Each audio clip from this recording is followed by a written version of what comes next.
I'd like to hear Raymond Ho. Thank you. Excellent decision. Excellent decision. Thank you very much, Mr. Chair. And much has been said about the issues, problems, or the situation victims often finding themselves in under the existing legal regime. Victims feel marginalized by the court system, and their anguish is often exacerbated by the justice process and the adversarial criminal justice system. Our adversarial criminal system is bipartite, and it seems to recognize only the accused and the prosecution, and victims often feel marginalized, and it is not fair to the victims and their families.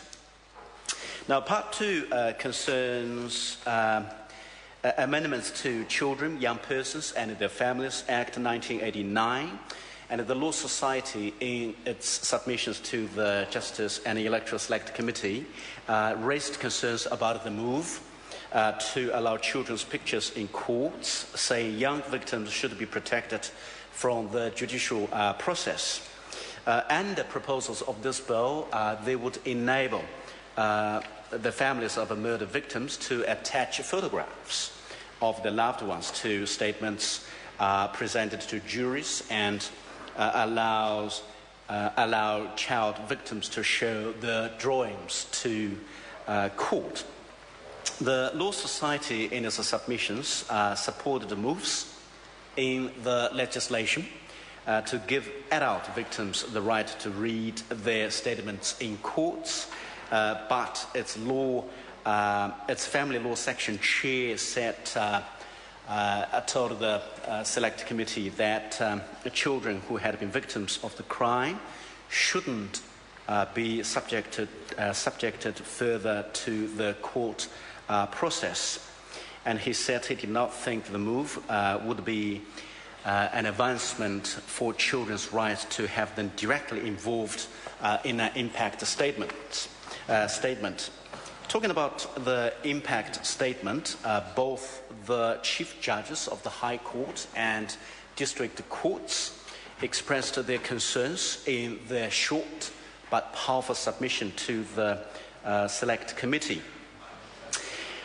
They are concerned that the proposed Section 17AB enlarges the purposes of the victim impact statements. That particular section is in Part 1, but the judges' views are valid in terms of Part 2 as well. At present, Section 17 limits those purposes to informing the court about the effect upon the victim of the offending, which is information the court must take into account when sentencing an offender. But the proposal under this bill would create, especially pursuant to the relevant provisions of the Sentencing Act 2002, would create a certain kind of expectations on the part of victims which the court has no capacity to meet. So that's the reason the judges expressed in their submissions that that would create a kind of expectation which the court has no capacity to meet, and B, that would create a further confusion that could well be understood as entitling the victim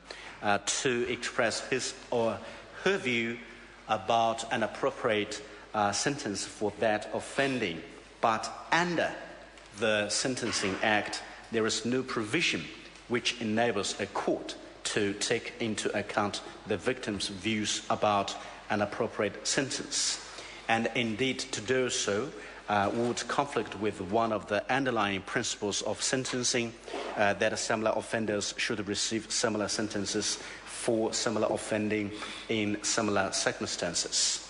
So perhaps the most difficult, but arguably the most important, is the balancing exercise, while all aspects of the issues and the interests and concerns of the concerned parties should be identified, acknowledged, and balanced. And also, with regard to another concern expressed by the judges, is related to Section 22, because that would create a new right for the victims. Mr. Chair. Raymond Ho. Thank you, Mr. Chair. Because of that particular provision creates a new right for the victims of a specified offence to read his or her statement in court unless the judicial officer considers it inappropriate to do so because of the existence of one of the conditions set out in sections 22 sub 2. In cases where there are many victims of specified offences and many victims, they believed a judge will be reluctant to pick and choose between the existing victims, existing victim impact statements to settle upon those to be read.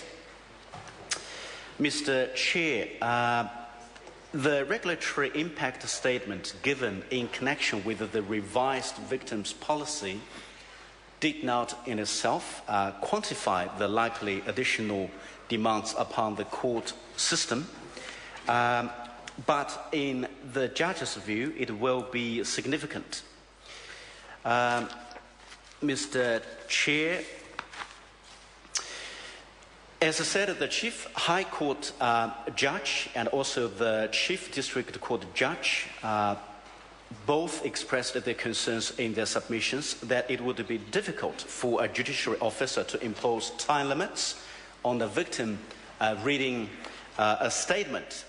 They would be very unwilling to interrupt the victim to avoid causing victim further upset.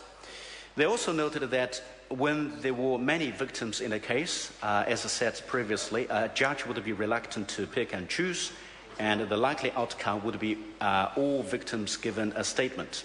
And this, of course, will add considerably to the length of time that sentencing takes in the courts. The judges believed that additional demands on the court system would be significant, and they said that the victims of a crime reform bill could create expectations that a victim could express a view on sentencing which was not provided for in our law. So there is a genuine concern, and the concern relates to a certain kind of issue of how to strike a balance. And on one hand, the victim's concerns and anguish are genuine, and on the other hand, the views expressed by the judges and other submitters are valid. Thank you, Mr. Chair.